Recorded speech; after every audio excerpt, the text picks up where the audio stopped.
Alhamdulillah, alhamdulillahirabbil alamin wa bihi nasta'inu ala umurid dunya waddin wa ala alihi wa ashabihi at-tayyibin at-tahirin. Allahumma inna nas'aluka ilman nafi'an wa rizqan thayyiban wa amalan mutaqabbala wa na'udzubika min ilmin la yanfa'u wa amalin la yurfa'u wa du'ain la yusma'u. Allahumma faqihna fid din wa 'allimna ta'wil waftah alaina futuhal arifin ya rabbal alamin. Alhamdulillah, segala puji bagi Allah yang telah melimpahkan nikmat, mencurahkan kebaikan pada kita semua.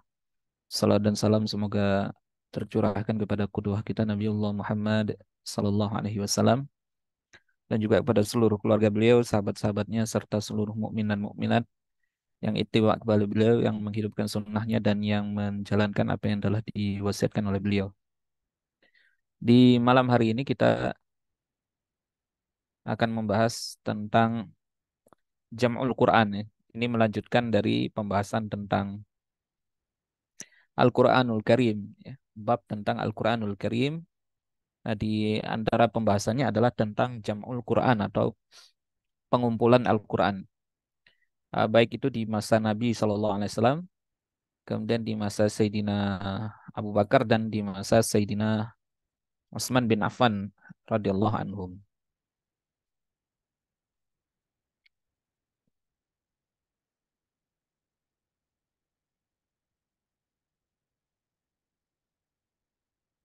Nah, Jam'ul Quran itu sebenarnya atau pengumpulan Al-Quran itu terjadi melalui dua cara ya.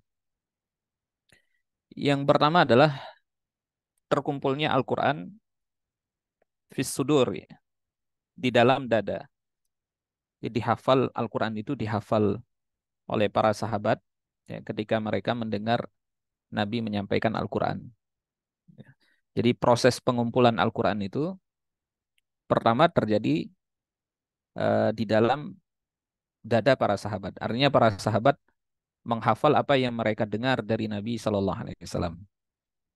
Jadi banyak di antara para sahabat di masa beliau yang menghafal Al-Quran itu secara sempurna, ya, secara sempurna, secara keseluruhan.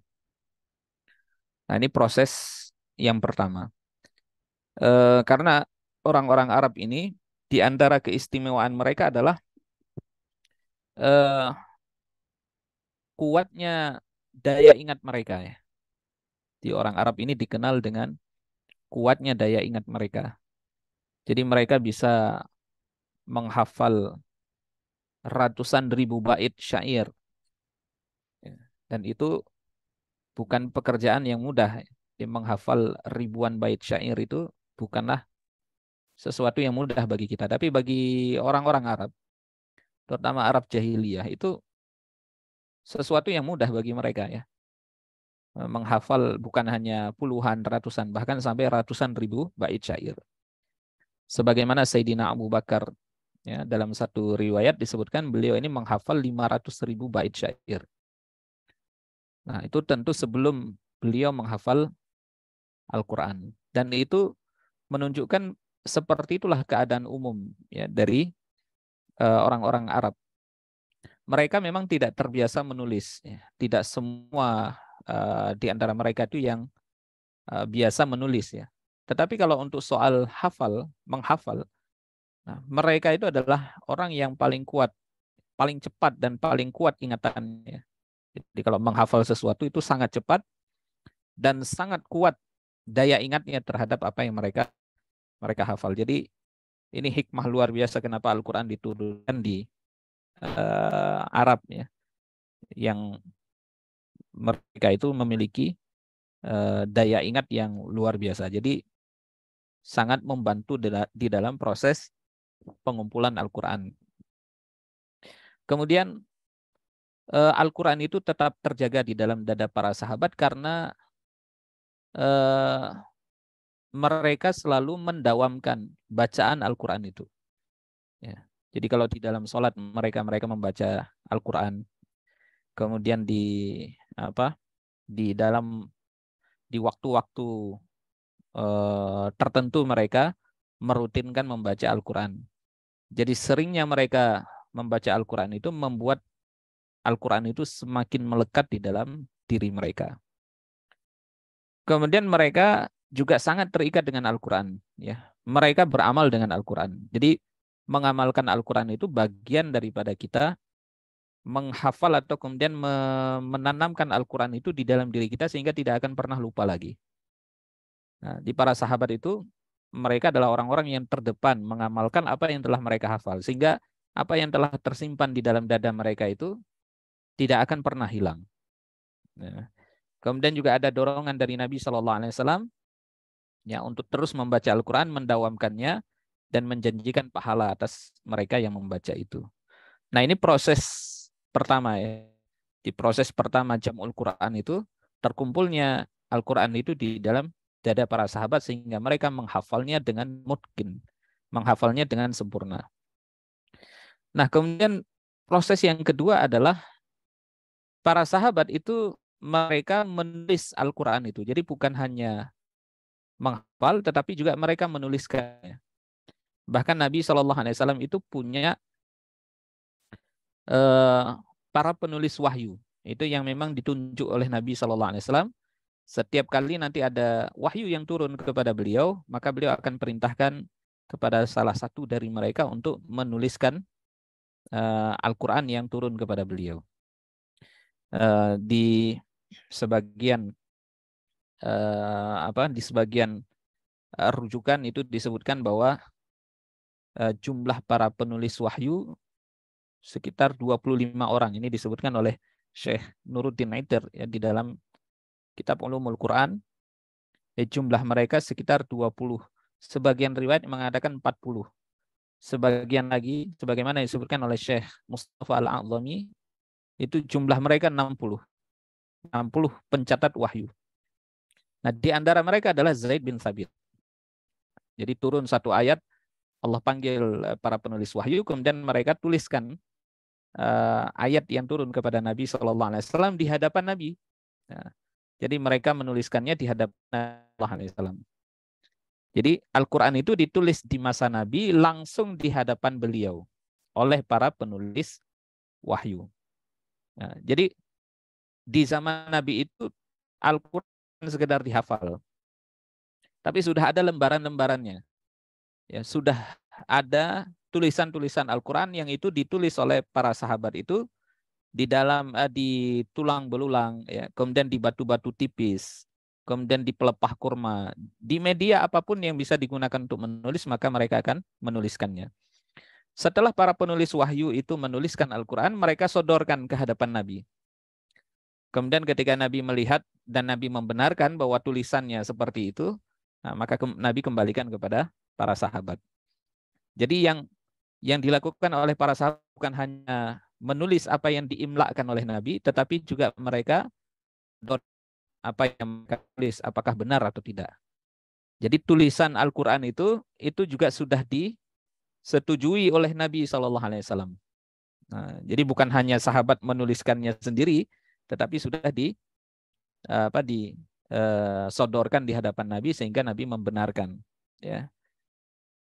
Nah ini proses penulisan wahyu di masa Nabi SAW. Nah, selain para penulis wahyu itu, para sahabat yang lain juga mereka menulis Al-Quran untuk diri mereka. Jadi ada sebagian mereka yang ditugasi oleh Rasul sebagai katibul wahyi, ya, sebagai penulis wahyu.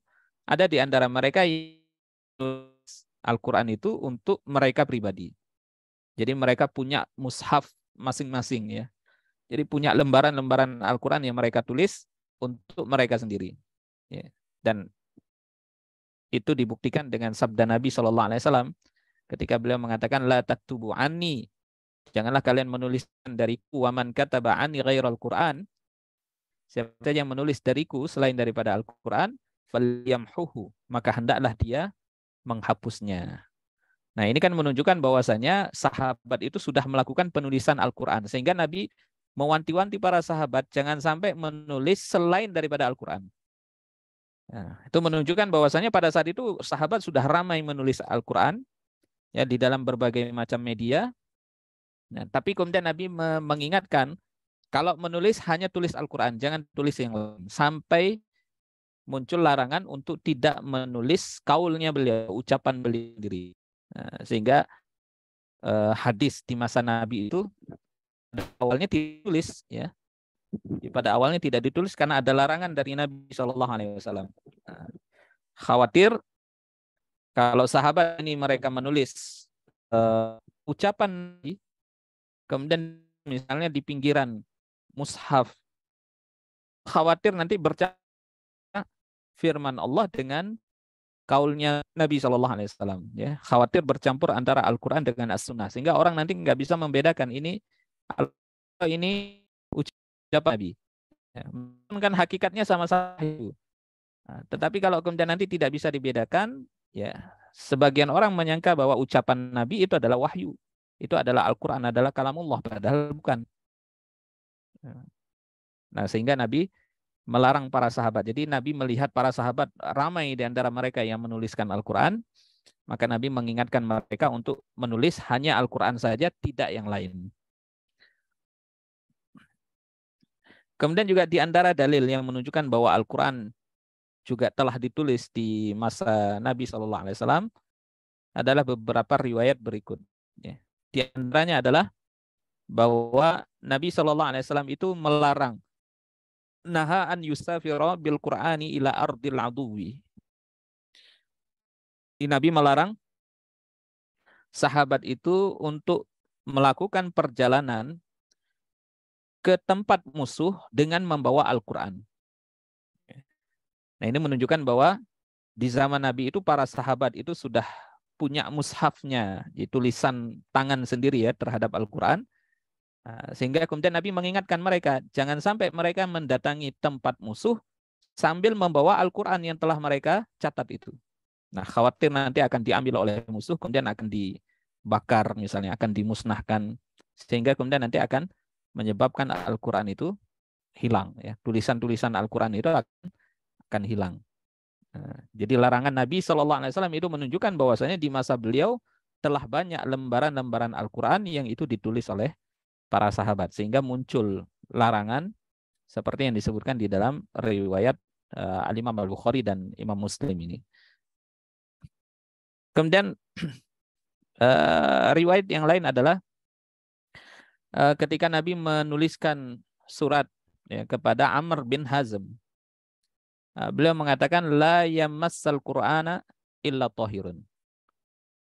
Bahwasanya tidak ada yang menyentuh Al-Quran itu illa tahirun, kecuali orang yang suci. Nah, makna menyentuh Al-Quran itu apa? Menyentuh mushaf. Nah, sehingga kan kita tahu sekarang ada hukum larangan menyentuh Quran kalau tidak dalam keadaan suci.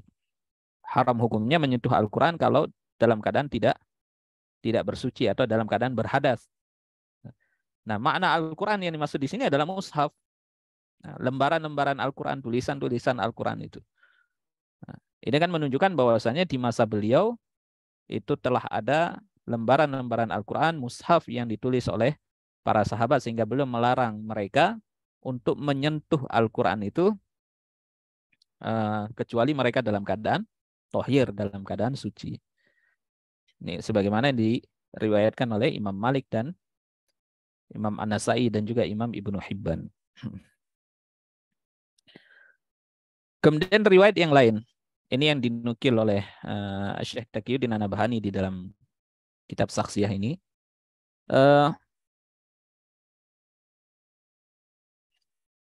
Di dalam riwayat Abdul Aziz bin Rafi', dia mengatakan, dakhaltu ana wa Shaddad ibni Ma'qal ala ibni Abbasin radhiyallahu anhuma.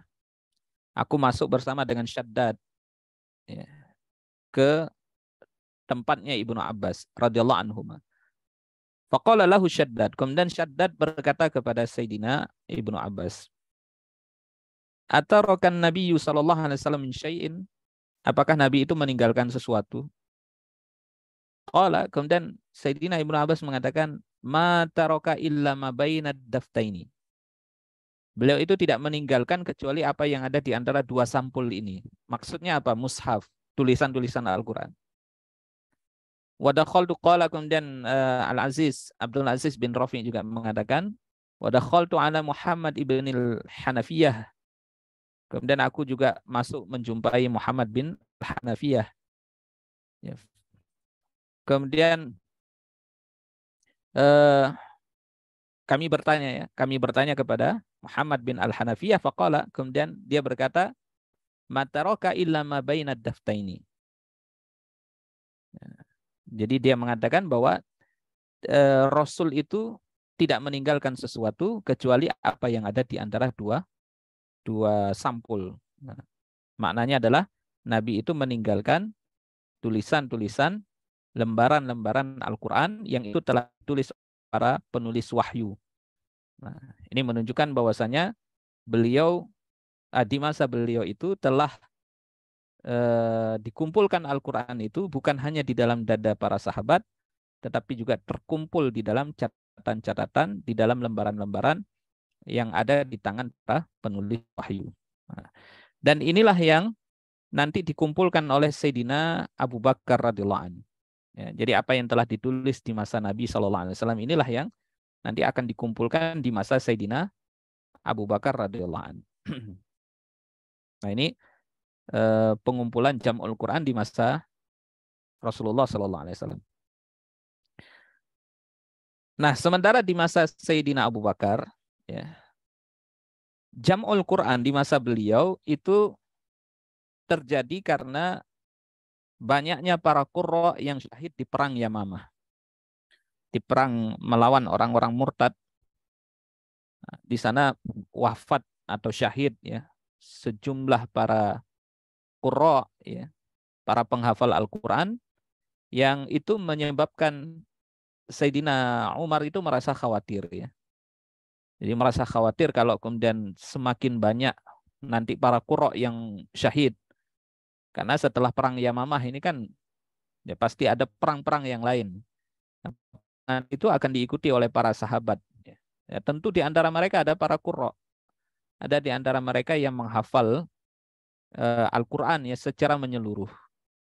Kalau kemudian Al-Quran itu tidak dikumpulkan, lembaran-lembaran Al-Quran itu tidak dikumpulkan, maka khawatir nanti semakin banyak para qurra yang wafat, maka nanti lembaran Al-Quran itu tidak bisa dikonfirmasi kepada para qurra apakah kemudian mereka menghafalnya atau tidak. Nanti di masa di masa Sayyidina Abu Bakar ini, ketika beliau menunjuk Zaid bin Thabit, di antara metodenya Zaid bin Thabit adalah mengkonfirmasi tulisan atau lembaran Al-Quran itu ke tengah-tengah para sahabat, apakah di antara mereka ada yang menghafal ayat yang tercatat atau tidak.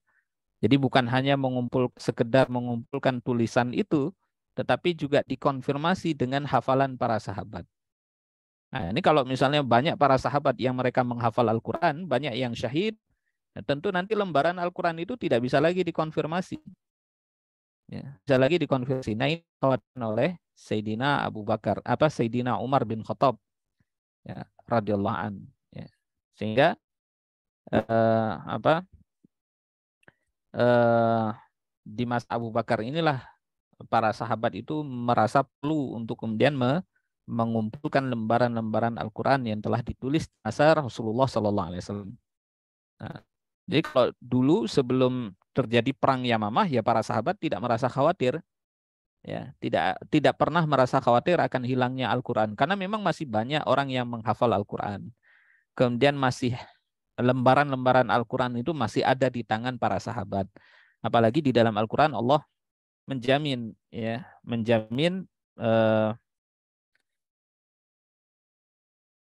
Al-Quran ya bahwa akan terjaga sampai hari kiamat. Inna nahnu nazzalna dzikra wa inna lahu lahafizun, sebagaimana disebutkan dalam surah Al-Hijr. Sesungguhnya kamilah yang menurunkan Al-Quran dan sesungguhnya kami benar-benar memeliharanya.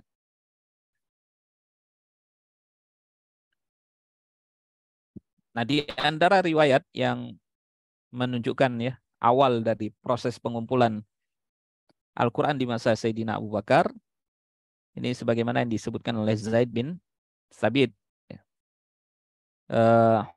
arsala ilayya Abu Bakrin maqtal ahlil Yamamah. Jadi pada saat itu ketika muncul kabar ya eh, bahwa ada sejumlah qurra yang terbunuh ya, terbunuh di perang Yamamah.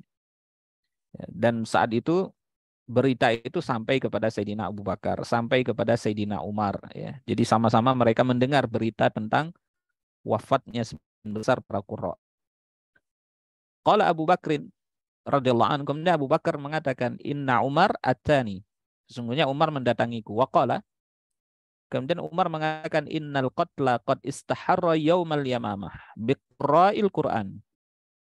Jadi sesungguhnya pembunuhan ya di perangan ya di Yamamah, perang Yamamah itu telah menghilangkan nyawa para qurra ya, para penghafal Al-Qur'an.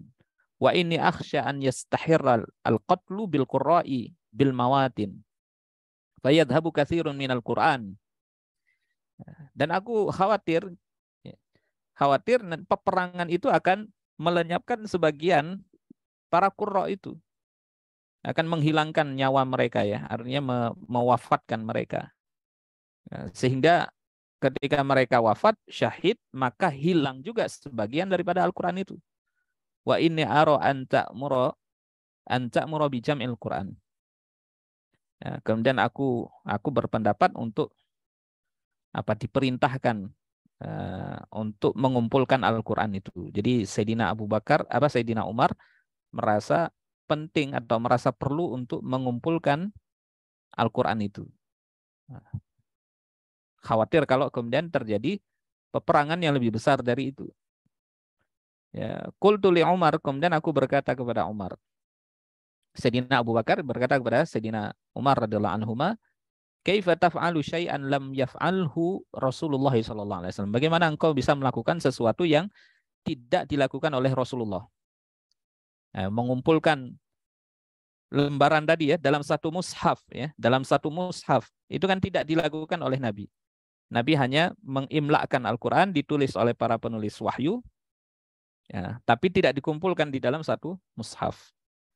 Nah, ini kan tidak dilakukan oleh Rasulullah. Sayyidina Abu Bakar khawatir ya melakukan sesuatu yang tidak dilakukan oleh Nabi, khawatir ini adalah perbuatan yang tercela. Ya. Qala Umar, kemudian Umar mengatakan, "Hadza wallahi khairun." Ya. Ini pekerjaan ini, ya, perbuatan ini, wallahi demi Allah ini adalah kebaikan. Falam yazal Umaru yuraji'uni ya hatta syarahallahu sadri lidzalik. Dan Umar itu sampai berkali-kali ya mengatakan itu kepada Sayyidina Abu Bakar ya, sampai kemudian Allah melapangkan dada Sayyidina Abu Bakar. Ya. Kemudian beliau setuju. Wa ra'aitu fi dzalika alladhi ra'a Umar. Qala Zaid, qala Abu Bakar, innaka rajulun syabbun aqilun. La nattahimuka. Sampai kemudian Sayyidina Abu Bakar itu mendatangi Zaid bin Thabit. Kemudian dia mengatakan, ya, sesungguhnya engkau adalah seorang pemuda ya yang cerdas dan kami tidak pernah memberikan tuduhan apapun terhadap dirimu. Artinya ini orang yang terjaga. Zaid bin Thabit itu sangat cerdas. Ya, beliau itu bisa di masa Nabi saja beliau bisa mempelajari bahasa Persia saja. Ya, bahasanya orang-orang Yahudi itu hanya beberapa hari. Ya, jadi terkenal sangat cerdas. Karenanya Nabi menunjuk beliau itu sebagai penulis wahyu. Nah, jadi Sayyidina Abu Bakar melihat Zaid bin Thabit adalah orang yang punya potensi, punya kemampuan untuk mengumpulkan Al-Quran itu. Apalagi beliau adalah penulis wahyunya Nabi.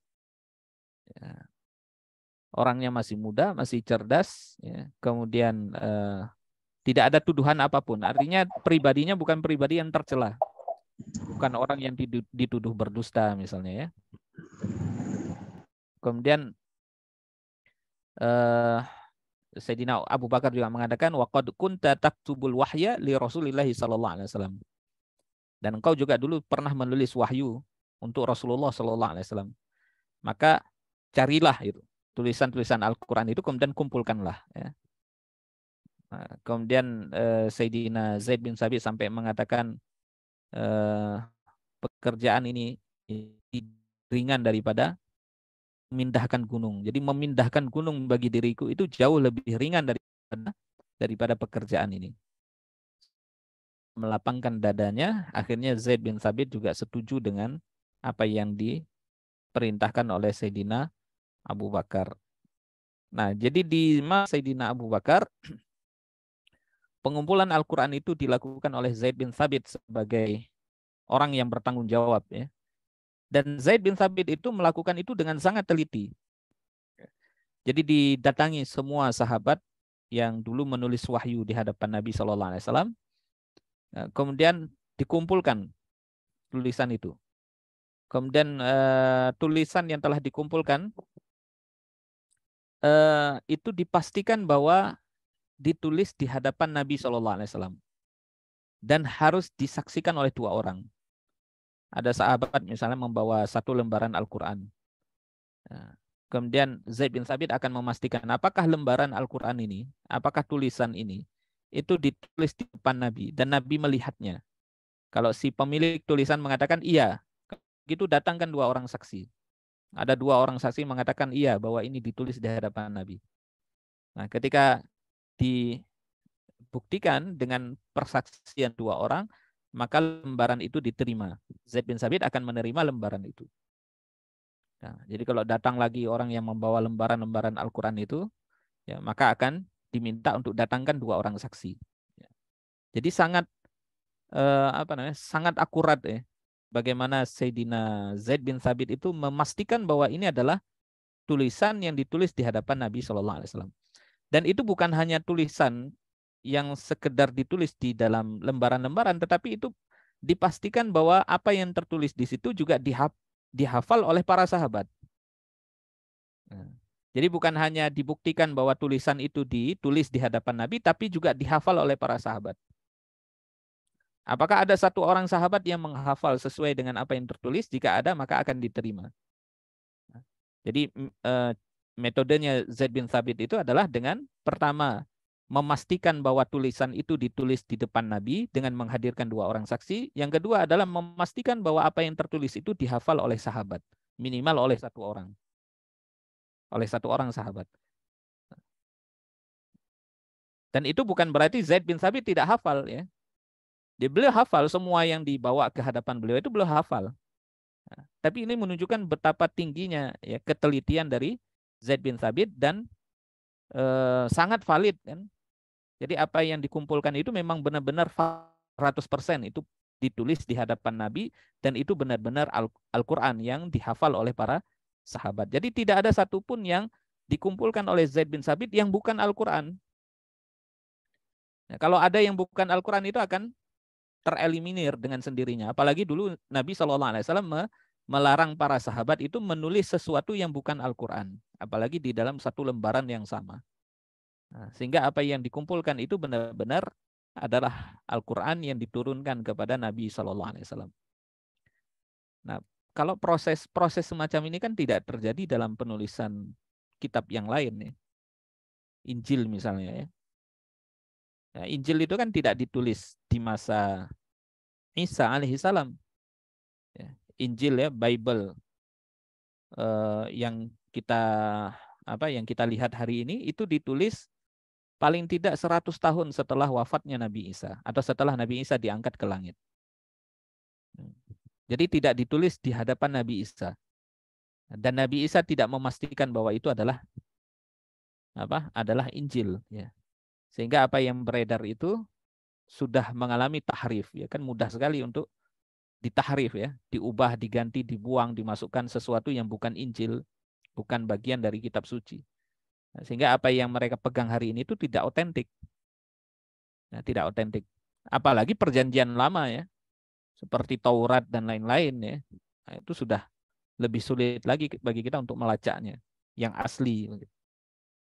Nah, tapi Al-Quran itu kan tidak mengalami apa yang dialami oleh kitab-kitab yang lain, ya. Jadi apa yang kita baca hari ini di dalam mushaf Utsmani itu adalah Al-Quran yang memang dibaca oleh Nabi, dibaca oleh para sahabat, ya. Tidak ada satupun yang berkurang dan tidak ada penambahan. Ya, jadi semuanya sesuai dengan apa yang telah ditulis oleh para sahabat di hadapan Nabi SAW. Kemudian di masa Sayyidina Utsman. Nah, masa Sayyidina Utsman itu bukanlah jam'ul Quran sebenarnya, bukan pengumpulan Al-Quran, tapi penyalinan Al-Quran. Ya, penyalinan Al-Quran. Ya, di masa Sayyidina Utsman itu tidak lagi mengumpulkan lembaran-lembaran Al-Quran itu, karena lembaran itu sudah terkumpul dalam satu mushaf, ya, yang dilakukan oleh Sayyidina Abu Bakar. Kemudian mushaf itu diwariskan kepada Sayyidina Umar karena sebagai khalifah. Kemudian wafatnya Sayyidina Umar, mushaf itu dititipkan kepada anak beliau, Sayyidah Hafsah radhiyallahu anha. Sehingga di masa Sayyidina Utsman, beliau melakukan penyalinan ulang dari mushaf yang disimpan oleh Sayyidah Hafsah, yang itu telah dikodifikasi di zaman Abu Bakar radhiyallahu anhu. Nah, apa sebab ya kenapa Sayyidina Utsman menyalin ulang Al-Quran di masa beliau? Sebabnya adalah diantaranya terjadinya perselisihan dalam Al-Quran. Ya. Ketika Al-Quran itu bukan hanya dibaca di kalangan saja, tetapi kemudian sudah masuk ke berbagai wilayah yang ditaklukkan oleh kaum muslimin, masuk ke Syam, kemudian masuk ke Irak, ya, seiring dengan sahabat-sahabat yang dikirimkan ke sana, ya, dikirimkan ke sana sebagai pengajar Al-Quran, sebagai ulama yang mengajarkan Al-Quran. Nah, seperti penduduk Syam, ya, yang mengajarkan mereka siapa? Ubay bin Ka'ab, sehingga mereka mengikuti bacaannya Ubay bin Ka'ab. Jadi bacaan mereka mengikuti qiraatnya Ubay bin Ka'ab. Nah, sementara penduduk Irak itu mengikuti qiraatnya Abdullah bin Mas'ud. Sehingga ketika terjadi perbedaan bacaan di antara mereka, mereka saling mengkafirkan satu sama lain. Nah, ini kan bencana luar biasa di masa itu, ya. Dan Huzaifah bin Al-Yaman, beliau yang melihat ya fenomena itu, ya, terjadi apa? Takfir, ya, di antara kaum muslimin, ya, saling mengkafirkan karena perbedaan qiraat, padahal dua-duanya diakui.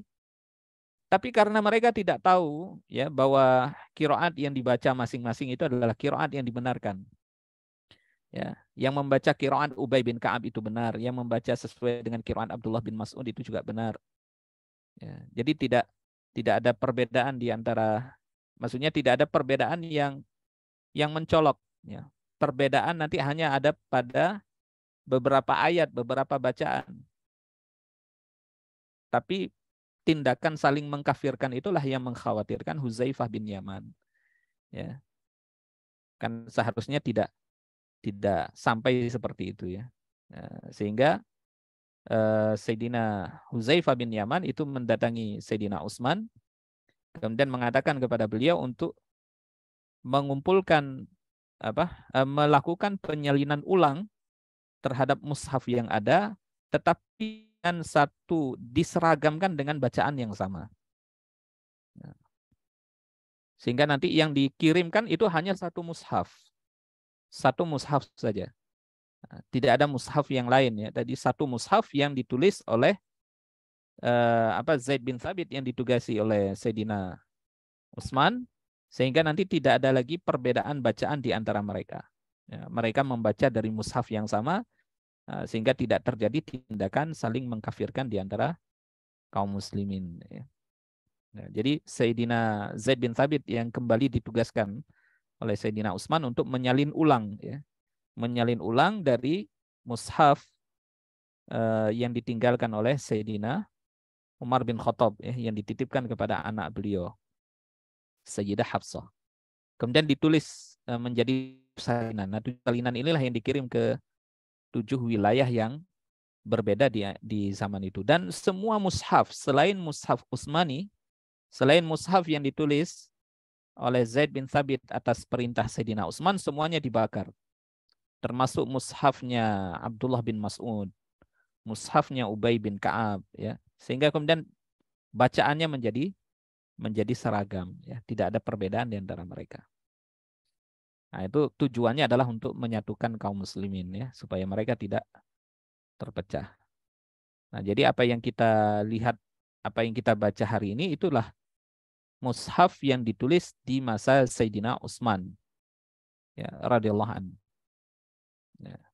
Itu mungkin yang bisa kita sampaikan. Mungkin nanti kalau ada beberapa pertanyaan mungkin bisa ditanyakan. Wallahu a'lam bishawab. Saya kembalikan ke Akhuna Mirza.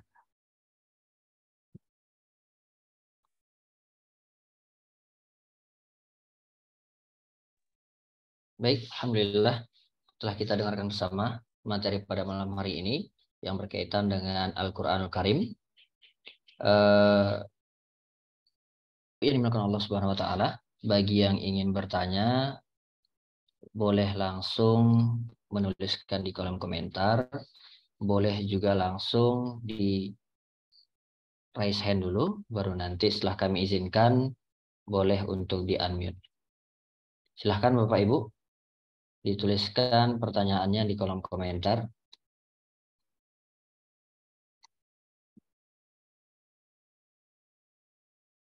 Ada sekitar 33 yang hadir di room Zoom. Paling tidak ada sekitar 30 selain dari admin, Ustadz, dan saya. Ada 30 orang yang berhadir sebagai jamaah pada malam hari ini. Insya Allah malam hari ini kita akan mendapatkan pertanyaan-pertanyaan, ya, mendapatkan pertanyaan-pertanyaan yang banyak mungkin malam hari ini dari Bapak Ibu sekalian. Jadi mangga silahkan untuk dituliskan pertanyaannya. Dari Pak Herman Basir mungkin biasanya rajin bertanya nih kalau di malam Selasa. Bu Hasnah Johan juga, Bu Faiz juga sama. Malam hari ini kita juga kehadiran Pak Resdi dan banyak sekali. Nah, ini sudah masuk ini Ustaz. Pak Herman Basir dan juga dari Bu Via Rifki. Kita bacakan dulu dari Pak Herman Basir. Bismillah, izin bertanya Ustaz, apakah pemberian tanda harokat pada Al-Quran itu sifatnya ijtihadi? Nah, bagaimana ini Ustaz?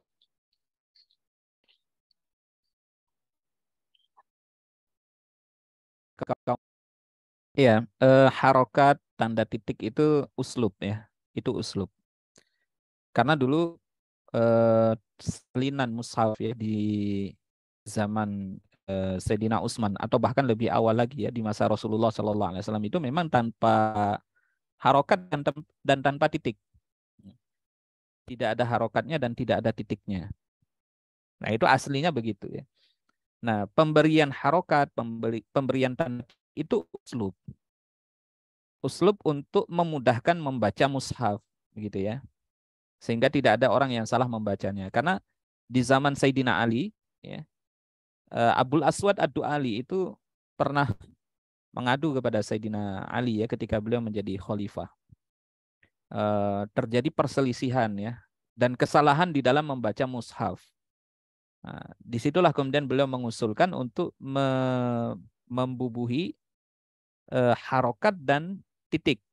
Ya, diberikan titik, diberikan harokat. Nah, itu untuk membantu membaca mushaf sehingga tidak terjadi kesalahan di dalam membaca. Apalagi yang membaca ini kan ajam, ya, orang-orang non Arab, ya, yang mereka baru mengenal atau bahkan tidak mengenal huruf hijaiyah misalnya.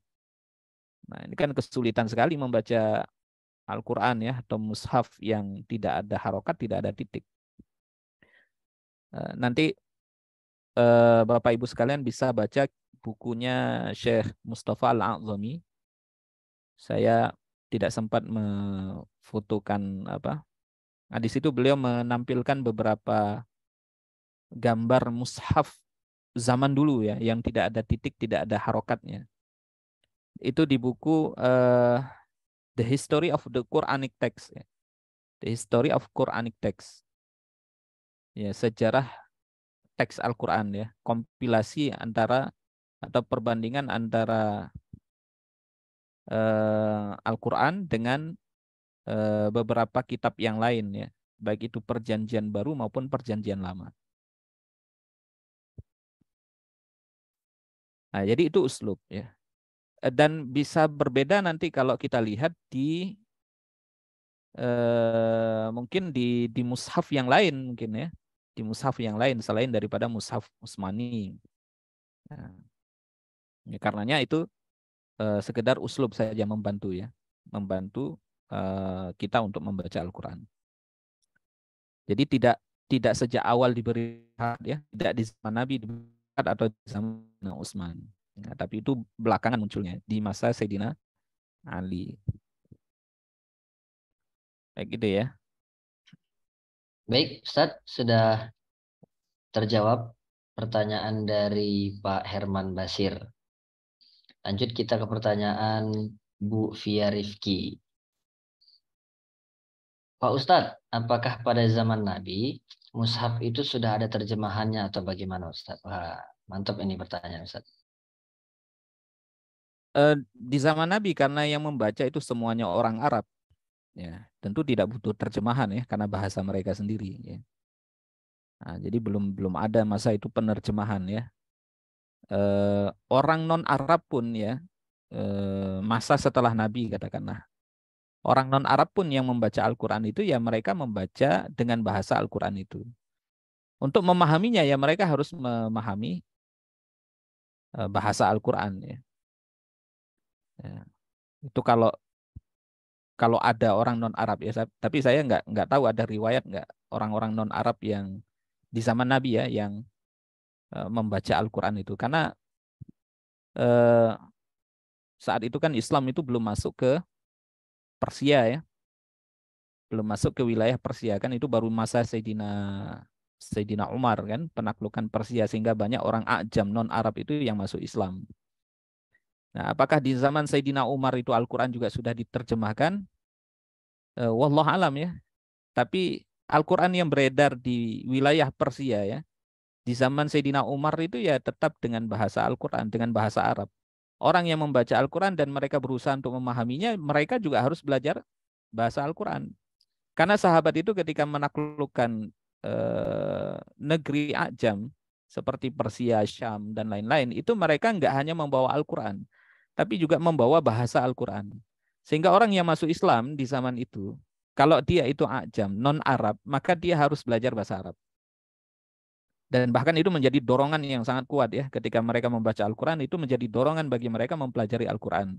Karenanya ada ulama yang terkenal di dalam bahasa Arab ya. Bahkan sebagai imam di dalam mazhab eh, bahasa, itu justru orang Ajam ya seperti Imam Sibawai. Nah, Imam Sibawai ini kan bukan orang Arab, tetapi dia adalah mazhab imam dari mazhab Basroh, imam besar di dalam bahasa Arab. Imam Al-Kisai itu kan juga bukan Arab. Nah, itu menunjukkan bahwasanya di zaman itu orang nggak butuh menerjemahkan Al-Quran ke dalam bahasa mereka, ke dalam bahasa Persia atau ke dalam bahasa apa misalnya, bahasa yang lain. Kenapa? Karena ketika mereka masuk Islam, mereka terdorong untuk mempelajari bahasa Al-Quran itu. Nah, jadi hampir mungkin bisa jadi hampir tidak ada di masa itu yang Al-Quran itu diterjemahkan ke dalam bahasa yang lain ya.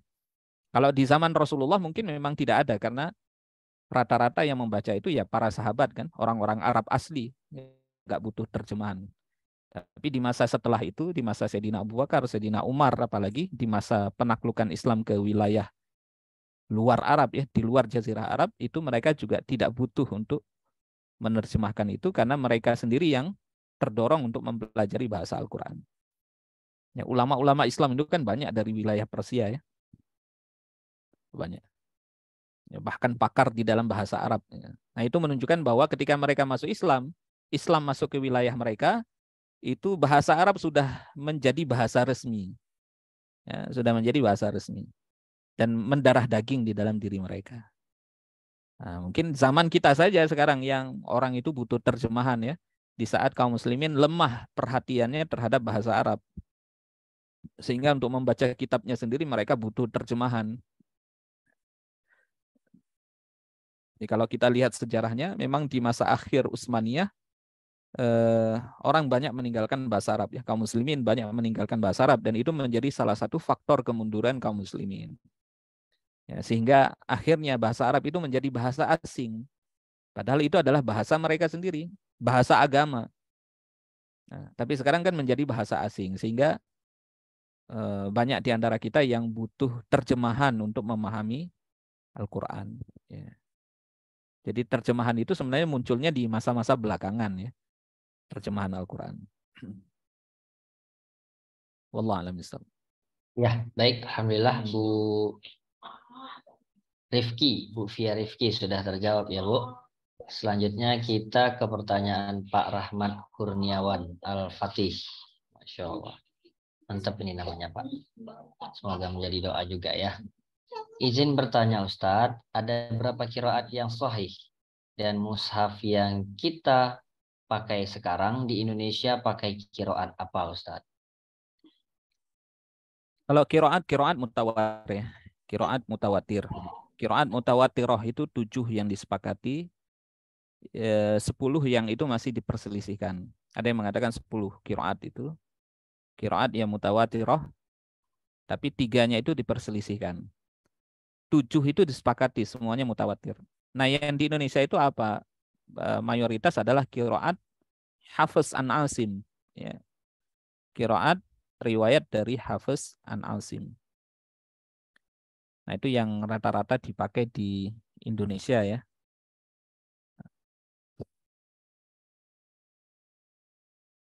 Ya, baik sudah Ustadz. Baik. Kita lanjut ke pertanyaan Bu Nining Salimah.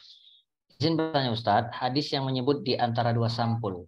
Bagaimana memahami hadis ini Ustadz? Karena faktanya kan Al-Quran pada masa itu tertulis dan terpecah dalam lembaran, tulang, dan lain-lain. Kok disebut di antara dua sampul? Satu lagi Ustadz, penulisan Al-Quran itu sejak masa di Mekah atau saat di Madinah baru mulai ditulis? Jika sudah ditulis di Mekah, berarti pas hijrah ke Madinah juga dibawa ya Ustadz. Terima kasih Ustadz. Ya, baik. Hadis itu sampul tadi ya. Itu kan itu bukan ini ya. Yang kita sebutkan tadi itu kan pertanyaan dari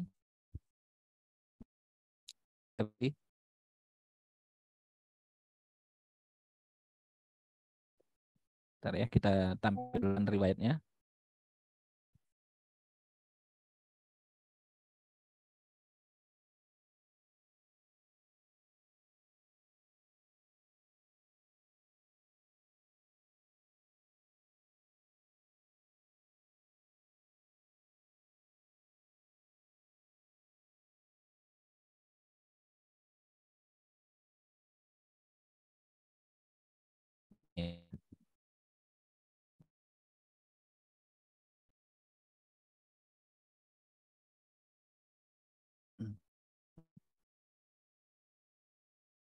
Nah, ini kan ucapannya Abdul Aziz bin Rafi ya.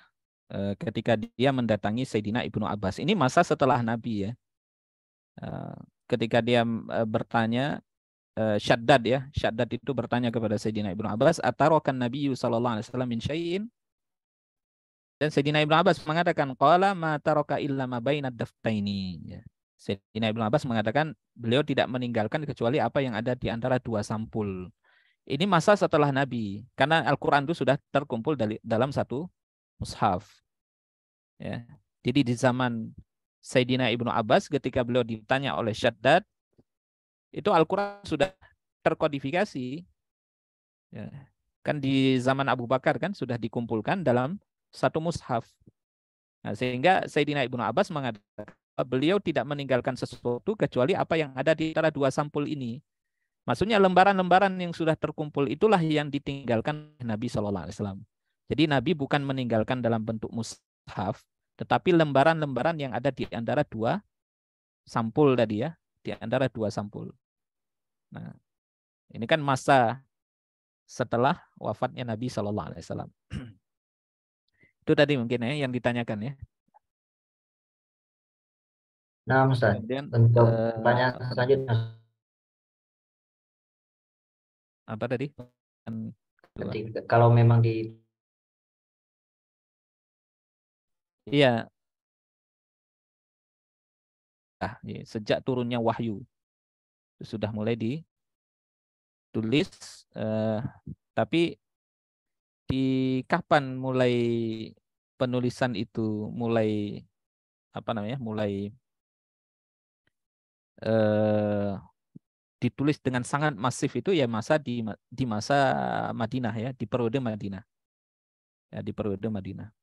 Karena di situ banyak turun ayat mengenai hukum-hukum begitu ya. Nah, jadi sejak di masa Mekah ketika Al-Qur'an itu sudah turun, nah itu sudah ditulis. Buktinya apa? Buktinya adalah eh, adik perempuannya Sayyidina Abu Bakar, Sayyidina Umar. Nah, di Sayyidina Umar kan ketika beliau beriman itu karena melihat adik perempuannya membaca Al-Quran dari lembaran. Kan di hadisnya kan disebutkan begitu. Dari lembaran Al-Quran. Jadi adik perempuannya dengan suaminya itu membaca Al-Quran dari lembaran-lembaran. Kemudian Sayyidina Umar mengambilnya kan. Menarik secara paksa dari adik perempuannya itu. Kemudian dia membaca. Yang kebetulan dibaca adalah surah Toha saat itu. Nah, itu kan dia menarik lembaran itu. Itu kan menunjukkan bahwasannya sudah ditulis di periode Makkah. Ya.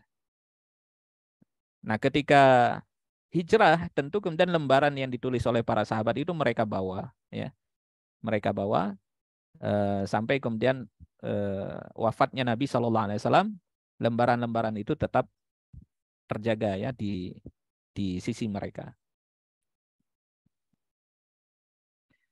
Itu ya pertanyaannya. Ya, baik Ustaz. Untuk pertanyaan dari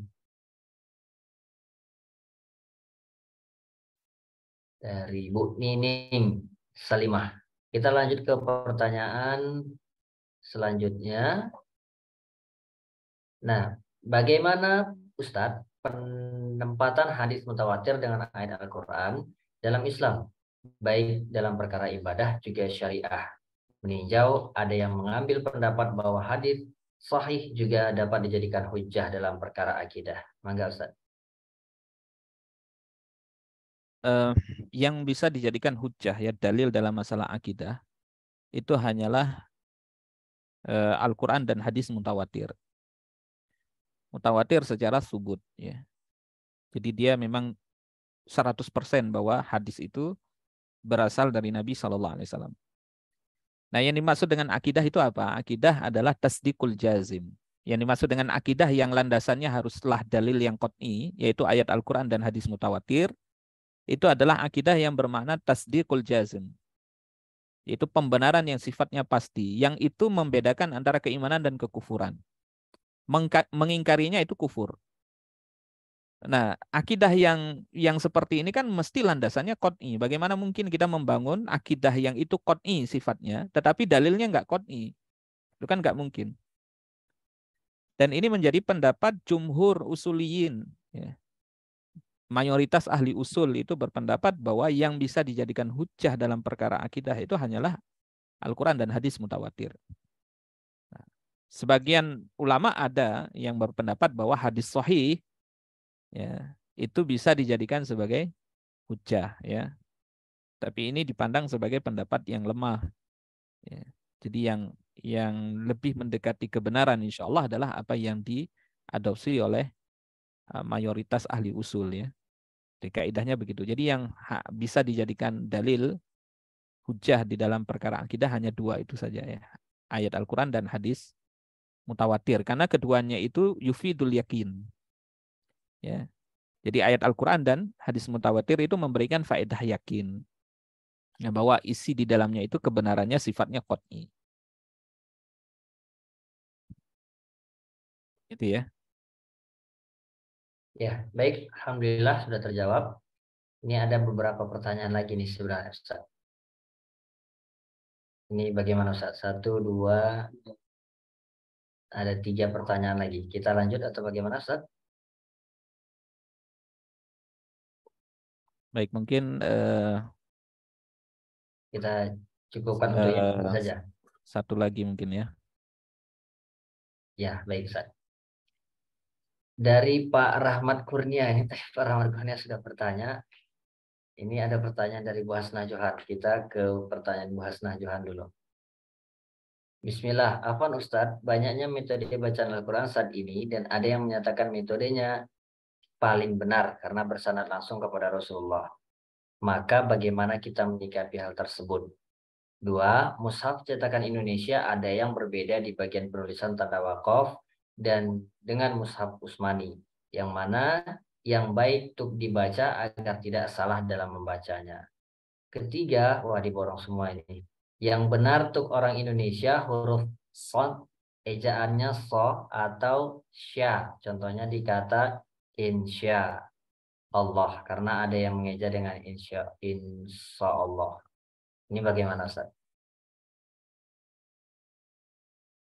Ya, yang pertama berkaitan dengan bacaan Al-Quran ya. Selama itu punya sanad, selama gurunya itu punya sanad yang muttasil kepada Nabi SAW, ya itu semuanya benar ya. Ya. Intinya kalau belajar Al-Quran ya tentu kepada guru yang ya bacaan Al-Qur'annya itu bersanad ya, bersambung kepada gurunya, kepada gurunya, kepada gurunya sampai kepada Rasulullah sallallahu alaihi wasallam. Ya, karena kita membaca Al-Qur'an kan nggak mungkin dengan cara kita sendiri, tapi kan harus dengan cara yang memang diajarkan oleh Rasul kepada para sahabat, yang diajarkan oleh sahabat kepada para tabi'in, begitu seterusnya. Nah, rangkaian sanad itulah yang penting kan. Nah, kita membaca Al-Qur'an di hadapan guru yang dia punya sanad, dialah yang mendengarkan bacaan Al-Quran kita benar atau tidak. Kalau benar kemudian diberikan ijazah, berarti sanadnya bersambung. Kita ajarkan kepada orang lain, begitu seterusnya. Nah, jadi nggak ada yang mengklaim selama punya sanad yang mutasil, ya insya Allah itu benar. Nah, jadi tidak bisa kita mengklaim bahwa ini salah, ini benar kan, atau ini yang paling benar, itu yang kurang benar misalnya. Nah, selama masih punya sanad yang itu bisa dipertanggungjawabkan, ya insya Allah itu benar. Kemudian mushaf sebenarnya boleh pakai mau mushaf cetakan Indonesia atau cetakan apa eh, Madinah misalnya kan. Mana yang mudah sebenarnya? Dan biasanya kita menyesuaikan dengan apa? Kita berguru kepada siapa? Karena Al-Qur'an ini kan kita butuh guru ya. Nah, guru nanti yang ngasih petunjuk, oh pakai mushaf cetakan ini, pakai mushaf cetakan Indonesia atau pakai cetakan Madinah misalnya. Nah, karena kebetulan mungkin gurunya belajar di sana, lebih mudah bagi dirinya. Ya kita menyesuaikan aja, menyesuaikan dengan guru kita dan mana yang mudah bagi kita. Jadi semuanya bisa dipakai. Ya. Kemudian berkaitan dengan apa tadi yang ketiga ejaan ya, ejaan shad atau sya ya. Ini sebenarnya masalah translate ya, translate ke bahasa Indonesia ya. Huruf shin begitu ya, kemudian ditulis pakai SH atau SY ya. Saya tidak begitu apa mempersoalkan itu ya. Yang penting tulis saja pakai bahasa Arab. Insya Allah benar. Insya Allah. Insya pakai sya, sya. Sya-nya pakai setelah sya itu ada hamzah ya. Sya'a. Sya'a itu maknanya menghendaki. Baru lafzul jalalah Allah. Sya'a setelah shin tadi, shin ada alif, kemudian ada hamzah itu setelah shin ya. Setelah alif ada hamzah. Sya'a insya'a baru lafzul jalalah Allah. Nah, jadi kalau kita ragu-ragu mau pakai kalau pakai bahasa Indonesia pakai SH atau SY ya tulis bahasa Arab saja. Tapi penulisannya harus benar. Nah, yang penting pengucapannya pas gitu ya. Kalau tulisan itu tidak begitu ini ya. Tidak perlu diributkan kan. Mau pakai SH atau SY begitu ya. Yang penting pengucapannya benar. Ya. Yang salah itu kalau kemudian salah mengucapkan insya Allah tapi malah insya Allah misalnya. Kayak sod misalnya. Bukan insya atau pakai sin insa.